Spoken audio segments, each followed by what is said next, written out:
And of course, the evidence that we have is the green ball. Yep. Take that! Take that. Sorry, I'm drinking some water. The walls in the study are coated with white plaster. Not all of them, though. There's just one spot which is green. Oh, there is? I noticed it when investigating the crime scene. You may recall that there was a small painting behind the desk. And for some reason, the wall behind it was painted green. It was what? I recall seeing that painting myself too. If we look at this floor plan, I'd say it was around here. Mr. Wright, I'll mark it on the floor plan. Alright, floor plan updated. It's been bothering me since I saw it. But now it's clear what it was. At the time of the incident, a portal opened up behind that painting. In other words, it was the wall utilized for the spell Godor. Rubble, rubble, rubble. Did he just say Hodor? Game of Thrones does also. When does that come back? You're certainly persistent. You just want a portal to be there so much, don't you? Ha! The wall behind the painting was green, and that's a fact. Incidentally, I remember that painting well. It was a small landscape piece. About the size of, say, an open Grand Grimoire? Yes, it was about the size indeed. A small, adorable picture. Even if a portal had opened in that small patch of green, no person would be able to pass through it. In fact, they'd just be able to put their arm through at the most. Ha! So will you please explain how a witch could possibly have escaped through a portal this small? He's right, Mr. Wright. No one could have gotten through a portal that small. Ha!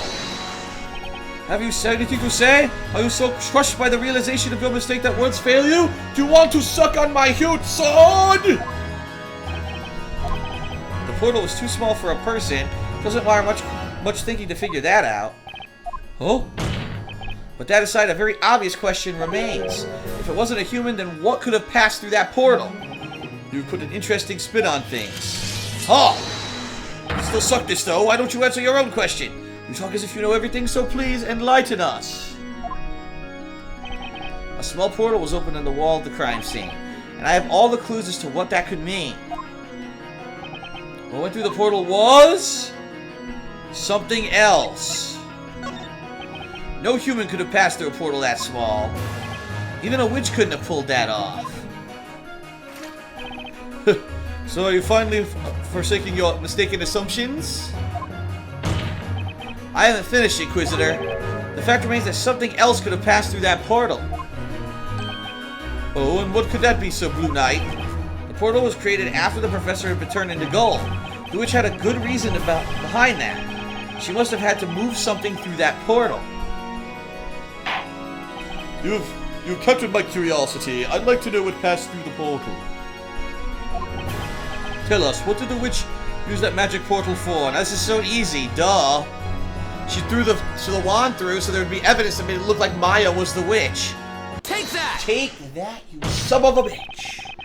Considering the state of the crime scene, there's just one possible answer. And that is the Telea Magica. Objection! What? What's this now? The Telea Magica was found at the crime scene. A portal has nothing to do with it. Objection! Inquisitor Barnum, you're making the wrong assumption. Wrong assumption?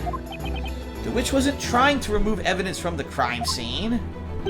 She wanted to plant it. She threw the witch's scepter into the room through that portal. Objection! Like a magical glory hole. Why don't you stick your sword in that, buddy? You and your crazy theories. Do you even realize what you're saying? If she threw the stuff into the room, that means... Exactly. She did it to deceive us. Her goal was to make us draw the wrong conclusions. Ha! When this incident took place, the witch herself wasn't in the room. She cast a spell from outside. What? Rubble, rubble, rubble. That's a very sexy looking bond down there. Order, I say. Oh, my old heart. Can't take this. I don't have my heart medication anywhere. And that's not all. There's even more proof that the staff was thrown into the room from the outside. What proof? The proof is none other than Professor Layton's previously severed right arm. The victim's arm? How does that prove anything? None of the witnesses have testified they saw the witch's scepter. However, a few of them claim to have heard a rattling across the floor. That's right. Please take a look at this floor plan. Since the arm was standing upright here, we know the defendant couldn't have been the one who dropped the scepter. Now, think about it. Where would you need to drop the scepter from, excuse me, in order for it to end up here? That's right. The scepter could only come from the small portal created by the spell Godor. Rabu. We like Cersei's titties. When is it coming back? This is most unexpected. The witch wasn't in the room when the crime occurred. Or at least that's the defense's claim. It's the only thing that explains all the contradictions we've run into. Objection! Oh! Sir Blue Knight, with that imagination of yours, you could aspire to write fantasy stories. A nice try, I must admit. However, this line of assertion is futile. There's a glaring contradiction in your words. I have a full raging hard-on right now! Another contradiction? Whatever are you referring to, Inquisitor Bottom? This is the Telea Magica as was used in this incident. As we have established, there are 2 magic gems in it. One for the gold transmutation spell, Goldor, and one for the shadow familiar spell, Famalia. A witch in possession of this staff would not have been able to cast Goldor. Yes, you're absolutely right. But you can't write off all the evidence supporting my theory as mere coincidence. Why must your agreement always be followed by a but? What I'm getting at is, this Telea Magica is not genuine. Not genuine? That's right. And naturally, the one responsible for this deception is the real culprit of the crime. Oh! Enough of the suspense. It's too much for a man of my age. Oh. The defense shall reveal what is meant by the so-called deception.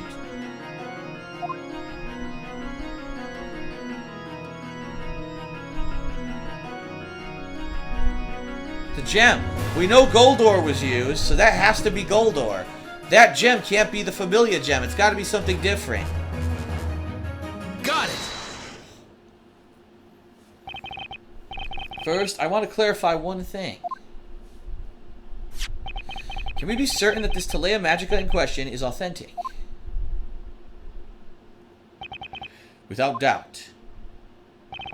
The middle rod in its center is called the Spina Magica. The witch's mark on its tip is clearly visible and highly detailed. It is impossible to forge even by the finest craftsmen in all of Labyrinthia.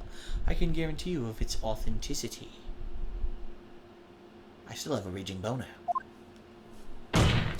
That leaves us with only one possibility. The forgery in question is the familiar magic gem. What? Who forged magic gem? Objection! Not Prof! That is an insult to our investigators. Objection! Only witches Only witches can use the power of these magic gems, can't they? So tell me, how can you know whether or not a magic gem is a real thing or not? Objection! Hold it there. We know for certain that the spell Goldor was used. It is undoubtedly now forged. But what about Familia? Or Formalia? Did anyone actually see a familiar in the crime scene? Oh, that's... 3 months ago, when an investigation was carried out into Sir Belduke's death, the results yielded the following conclusion. The spell Formalia had been used to summon a familiar, which in turn carried out the murder. And the witch used exactly that to her advantage. Another similar incident at the same crime scene. Don't you think that would be the perfect opportunity for the witch to frame the defendant for her crimes? The defendant would be blamed for both the professor and Sir Belduke's deaths, and she'd be taken for the real witch.